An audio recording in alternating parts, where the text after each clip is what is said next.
कई बार उपासक इसमें फंस जाता है। इसीलिए न लाज तीन लोकन की, न वेद को कहो करे, न शंख भूत प्रेत की, न देव जच्छते डरे, सुने न कान और की, द्रवै न और इच्छना। तभी प्रेम लक्षणा भक्ति का जागृत होने का भाव आता है हृदय में। जब लोक धर्म का, लोक में हमारा उपहास हो रहा है, लोक में हमारी निंदा हो रही, अगर ये चुभ रहा है हृदय में, तो फिर भगवत मार्ग बाधित हो जाएगा। साधो निंदक मित्र हमारा, महापुरुषों ने कहा कि निंदा करने वाला हमारा मित्र है, जो बिना प्रयास के हमारे पापों को अपनी जबान से निंदा करके धुल रहा है, वो स्वस्थ रहे, स्वस्थ होकर हमारी छोटी छोटी बातों को पकड़कर खूब निंदा करे, जिससे हमारा भगवत मार्ग प्रशस्त और प्रकाशित हो जाता है, भगवत मार्ग पुष्ट और प्रकाशित हो जाता है। इसलिए क्यों तुम वृथा लोक चिंता करते हो? ये हजारों चिंताएं क्यों पाले हुई हो? छोड़ दो ना प्रभु के ऊपर। बड़ा सुख मिलता है जब प्रभु के ऊपर छोड़ दो। अपने ऊपर जब चिंता करने लगो तो बड़ी परेशानी उत्पन्न होती है। कैसे करेंगे, क्या करेंगे, क्या होगा? और जब प्रभु के ऊपर छोड़ दो तो सब मंगल होगा। मंगल भवन है, वो मंगल ही करेंगे। अमंगल दिखाई दे रहा है, परिणाम उसका बड़ा मंगल होगा। ये जो शास्त्रों चिंताएं लिए बैठे हैं अपने लोग, इसीलिए भजन में तारतम्य नहीं होता। कभी लीला में डूब रहे, कभी नाम जप में डूब रहे, कभी सेवा में, ये तारतम्य। कभी प्रपंच की बातें, कभी प्रतिष्ठा का चिंतन, कभी नाना प्रकार के मान सम्मान का चिंतन, ये घुसने ना पावे हृदय में। बहुत सावधान रहना चाहिए साधक को। ऐसी बातें देखो मत, ऐसी बातें सुनो मत जिससे तुम्हारा हृदय उद्विग्न होकर प्रभु का चिंतन छोड़ दे। जिन्होंने अपने आप को प्रभु के भरोसे कर दिया वो बेपरवाह हो गए। कर दो भरोसे में। एक एक क्षण बहुत सुंदर ढंग से व्यतीत होता है जो प्रभु के भरोसे होता है। और ऐसे एक एक क्षण जलते रहोगे, चिंता, शोक, भय, अरे अब क्या होगा, ऐसा क्या होगा, कैसे करूं, नाना प्रकार की चिंताएं।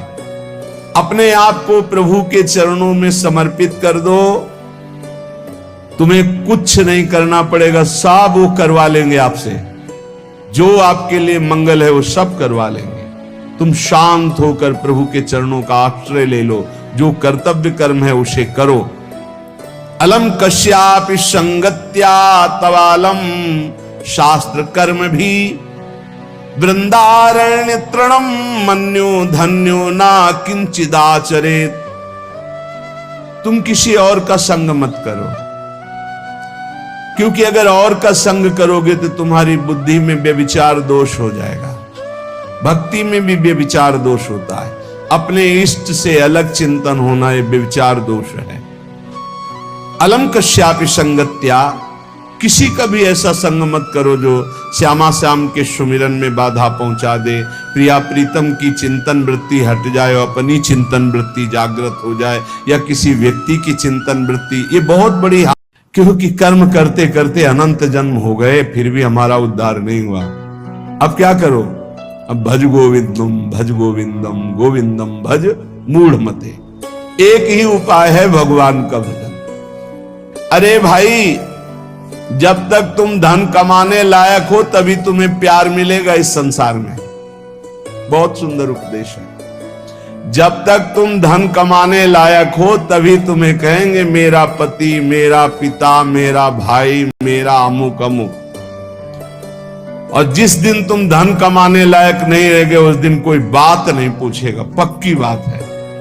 वाह वाह जब चल रहा है तो सब हाथ मिलाएंगे, और जब बुरा समय आएगा तो तुम्हारी गली से निकलना हो ठीक नहीं समझेगी कि अगर उधर निकलेंगे कहीं वो मिल न जाए और कुछ मांग न ले, कुछ कह न दे।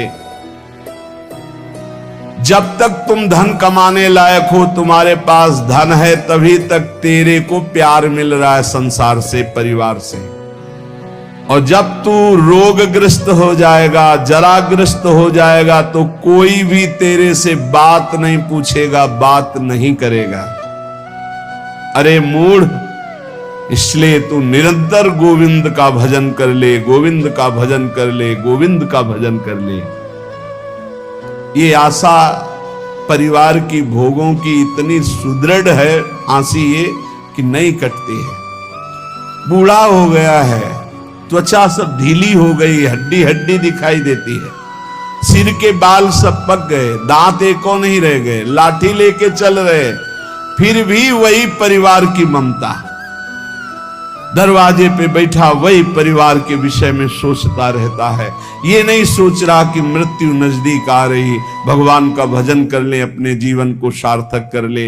अरे मूढ़, तू निरंतर गोविंद का भजन कर ले, गोविंद का भजन कर ले, कोई तेरे काम आने वाला नहीं। जब अवस्था ढल जाती है तो काम वेदना अंदर रहती, लेकिन काम क्रीड़ा नहीं हो पाती, जलता रहता है वो वृद्ध। जब जल